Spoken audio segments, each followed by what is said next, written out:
Arakan আর্মির commander in chief major general Tun মিয়াত Naing সম্প্রতি ভারতীয় একটি সংবাদ মাধ্যমকে দেওয়া সাক্ষাৎকারে বলেছেন, রাখাইন রাজ্যে চলমান সামরিক সংকটের কারণে রোহিঙ্গা শরণার্থীদের প্রত্যাবাসনকে অগ্রাধিকার দেওয়া সম্ভব নয়।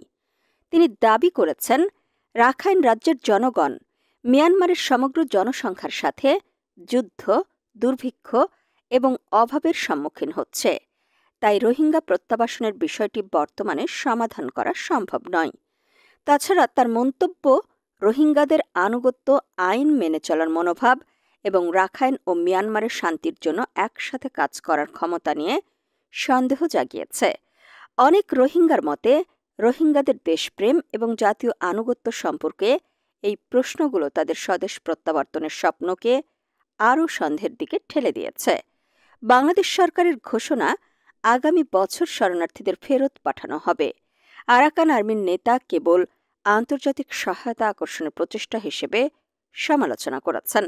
একই সাথে কিছু নির্দিষ্ট গোষ্ঠীকে সশস্ত্র করা এবং সীমান্ত অস্থিতিশীল করার অভিযোগও করেছেন।